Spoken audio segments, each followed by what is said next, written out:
Hello les amis, mugire umunsi wa gatatu mwiza n'ibihe vyize fanye naho muherereye.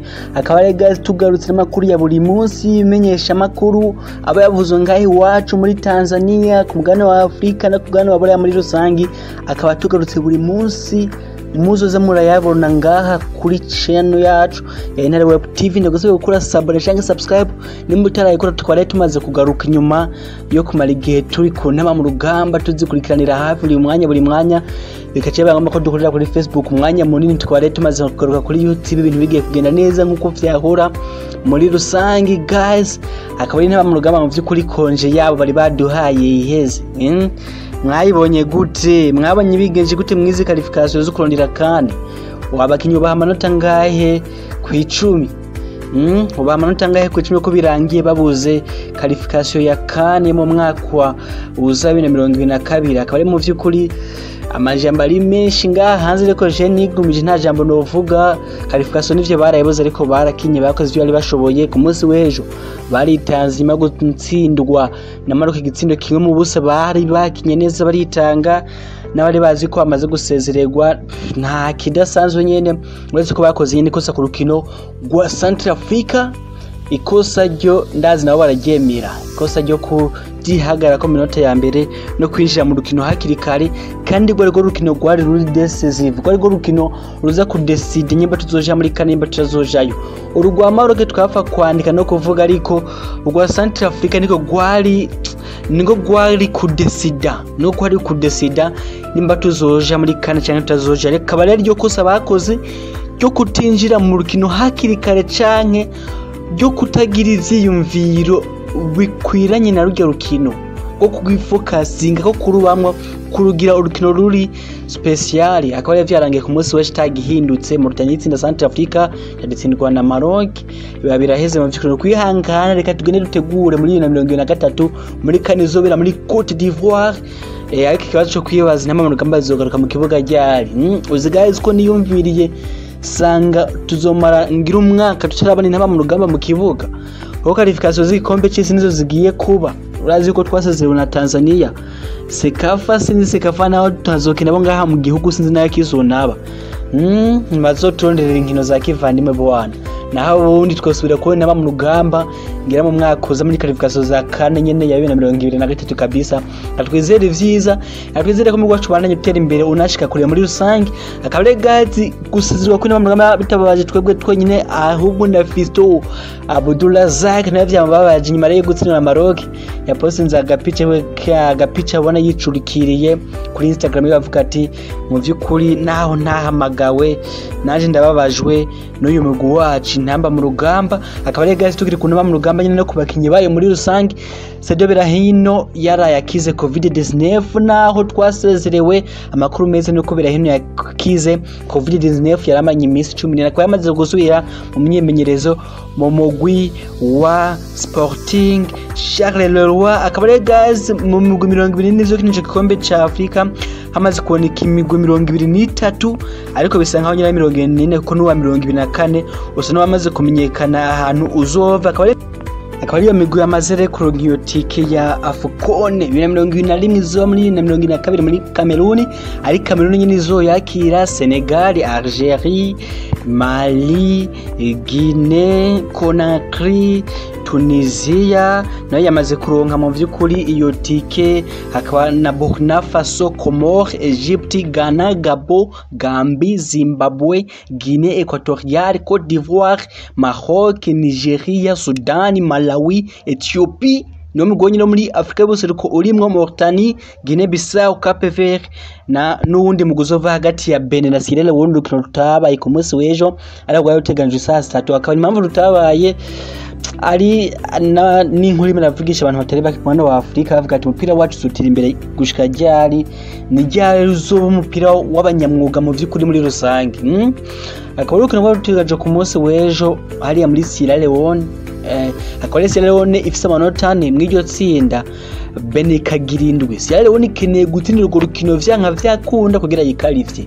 Akaba rero yarakiriye Benin yahiga kunganya vyonyine. Akaba rero Benin Sierra Leone arazi ko banza gupima bakinyi COVID-19, amaze kubapima baca Sierra Leone itanga intonde z'abakinyi ntihenze batandatu ba Sierra Leone ba Benin isanzwe igenderako. Sierra Leone yatanze intonde z'abakinyi batandatu ba mbere bakomeye muri Benin isanzwe igenderako yemeza ko bose bari positive kuri covid. Benin irenga kuvyemera ati mwaduhenze mushatse mu bakuremwo biduca intege kugira mu dutsinde biboroheye ntituronke iyi qualification. Murabizi byaranabaye muri CHAN hagati ya Cameroon na Congo. Baraharira amajambo birangira urukino rutabaye, akaba rero urukino bamaze kugwegeza imbere no turindiriye mu by'ukuri ingingo ya CAF gusa urumva ko ari gisebo ku mupira w'amaguru wa Afrika bibandanya kwanka kubo w'abanyamwuga mu vy'ukuri. Akaba guys mwiyo migwi yose atamugwi nimwe muri Afrika y'ubuseruko rimwe mwarabibonye, haba Ntamba mu rugamba Tanzania, Kenya, Uganda, Rwanda na Sudan y'Epfo bose baramaze gusezererwa. Umva ko umupira wacu muri East Africa twatangiye kubona ko uri muradugu ucusubira inyuma mu kanya gato, ariko twibaza yuko ari bidasanzwe bazogaruka nabo muri kane mu mwaka uza. Akaba gazi kintu tukiye kumenya kwizi qualification ari uko umugwi winjijwe ibitsindo bike cyangwa ufite defense nziza ari Maroc burya mwezi nkino zose zitandukanye igitsindo kimwe gusa yaciye agitsinzwe na Mauritania. Akaba rero umugwi watahukanye amanota menshi ari Tunisia 16 mu mugwi winjije ibitsindo bishi ari Algeria ibitsindo 19, kandi ko imigwi y'abaribo yari yigaruriye iyi qualification bari bayifise mu by'ukuri mu minwe, ubona ko mu masekiteri yose bo bigenje neza kuruta abandi. Akaba ari guys twigire ku mugana wa Lake imenyesha makuru record mu gihugu ca Portugal cyagarutse ku rukino umugusero kagihugu wa Portugal warawutsinze Luxembourg ibitsindo bitatu muri kimwe harimo igitsina ca Cristiano Ronaldo na Diego Jota. Akaba ari kimenyesha makuru kitubwira kiti akodolam a tempo ati bikanguye hageze canke ku gihe. Akaba rero umugusero kagihugu wa Portugal wabanje gutsinda igitsindo kimwe mu busa, ariko uza kugomana na Renza kibindi bitsindo bibiri birangira wigenje neza itsinda rimo ryo kurondera itike igikombe cy'isi cyo mu mwaka uza, aho ari mu itsinda rya mbere. Akaba ari nayo iriyoboye n'amanota 7 inganya n'ugisirika gihugu wa Serbia nawe ari muratsinda urukino rwayo mu ijoro ryakeye guys. Ikimenyesha makuru muri kanaje kwizo nkino nyine zikurondera igikombe cy'isi, aho kigaruka ku mugisirika gihugu wa Espagne La Roja uzakina kuri uyu mugoroba n'umugwi wa Kosovo. Kitubwira kiti Kosovo bamaze kuhitira ubwoba deja ati bamaze kujugumira. Akaba rero kitubwira yuko Espagne iteguye kwigenza neza mwizi nkino zo kurondera itike y'igikombe cy'isi. Mwere kimenyesha makuru l'equipe mu gihugu cyo France yagarutse ku rukino umugwi wabo Les Bleus canke abaruru nabaza gukina no muguzi wa Bosnia Herzegovina. Batubwira bati Les Bleus d'attaque atabano biteze gutangura mu kibuga aribo Kylian Mbappe, Antoine Griezmann na Kingsley Coman. Umusatirizi wa Bayern Munich tukiri kuri Bayern Munich na kwa equipe yanagarutse no kuri Robert Lewandowski yamaze kugira imvune age kumara ukwezi indwi zine adakina umupira w'amaguru. Akaba mu by'ukuri ari gihombo kuri Bayern Munich. Akaba zose inkino zose Bayern Munich zokina na Paris Saint-Germain muri kimwe cya kane gishishikirwa muri Champions League inkino zigiye gutangura guhera mu ndwiza. Twibandanje guys n'andi makuru yagerandikwa kubimenyesha makuru bitandukanye. Ikimenyesha makuru AS canke AS mu gihugu ca Espagne cyo kiza kitubwira kiti ati bafise double plan B, ati bafise plan B zibiri zitandukanye. Kakigaruka kuri Real Madrid kitubwira yuko ifise plan B kubamenyereza babiri ni yaramuka yirukanye Zinedine Zidane canke Zinedine Zidane ramutse yivuyemo. Bakitubwira yuko Joachim Löw mumenyereza wo mu gisore kigugu w'Ubudagi ariko agiye kuvamo nkuko yamaze kubitangaza, ari umwe mu bamenyereza bahagamye ko cyasubira Zinedine Zidane, ariko hakaba na Raul Gonzalez amenyereza Castilla umugwi w'abakiri bato wa Real Madrid ashobora kuca duza umugwi wa mbere agasubira Zinedine Zidane aramutswe agiye mu gwa Juventus muramwipfuza canke akirukanwa atigenje neza. Murabona yuko Florentino Perez mu vy'ukuri atamikino. Akaba ikimenyesha makuru mu Mundo Deportivo cyo kitubwira kiti Ajax ati mu vy'ukuri agwanije Wijnaldum. Akaba kitubwira yuko umusore w'imyaka 18 akiri muto wa Barcelona akina hagati agiye gutuma Barcelona dasinyisha Wijnaldum, ahubwo ishaka kuca yongereza amasezerano umusore nyine akaba ariwo ideveloper, aho kwigura atamahera sinyisha Wijnaldum ku buntu muri irici mu vy'ukuri. Akaba ari guys mu yandi makuru rimwe aragenda avuga mu gihugu ca Espagne.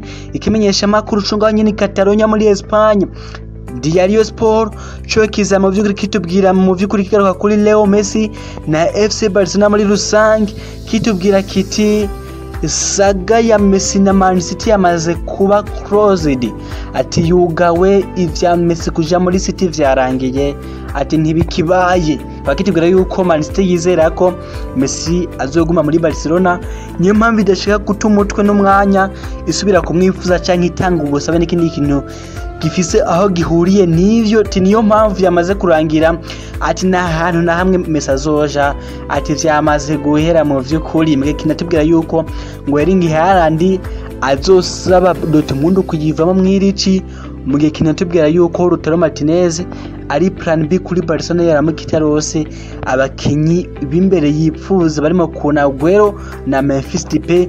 Akaba ari guys atakindi kintu cagiye kiragaruka ko ikimenyesha makuru cyo mu gihugu ca Espagne Catalonia Diario Sport. Akaba rereza mubizi ko buri gihe ntegerezwa guca mu makuru ya transfer canke ibintu vyihuha barimo birandikwa hirya no hino ku isi. Akaba ari guys abantu baguma bambaza impamvu nkoresheje ijambo canke iyi foto yanditse ko gossip, akaba rero bisigura rumeur canke ibihuha na BBC Sport. BBC nikunda kurikoresha sana, akaba nanje ryo nahize bakuza ndakoresha kugira sinirwe ndabarambira shamwe amafoto menshi agoma azunguruka niki nce nkoresha gossip canke rumeur, ivyire bisigura ibihuha canke amajambo ibihuha vya transfer biba bishobora kuzobukura muri kazoza. Makuru nyene yebihuha ya transfer barimo aragenda avuga reka baregaz ndaciyemo niruka nkuko bayanze ndikimenyesha makuru. BBC nayo kiba cyageranje kiyakuye ku zindi mbuga ngo ruko Harry Kane ali number 1 target kuri Man City ni amikira nawe gusinyisha Erling Haaland mwirici. Umukina tugere ko na Romelu Lukaku ari kuri radar ya Man City, ariko kandi akaba na Chelsea yifuza ko ngenda gusinyisha Romelu Lukaku yigeze no kuyikinira muri kahise. Akaba kandi natubwira yuko naho City ipanga gusosha isinyisha Harry Kane na Lukaku yiyungura nizera yuko ifise amahirwe menshi protein imigwi kuzosinyisha Erling Haaland, ariko nayo vyizera kandi akaba Minula Yorase zohagarariye handi yamaze gutangaza yuko atamukinyi wiwe ari beri umuaja azosubira gutwara mu mugwi Manchester. Yarimo aravuga Man City na Man U, sinzira ibintu Man City rimwirizera vyo kuruka mu vyukuri Erling Haaland.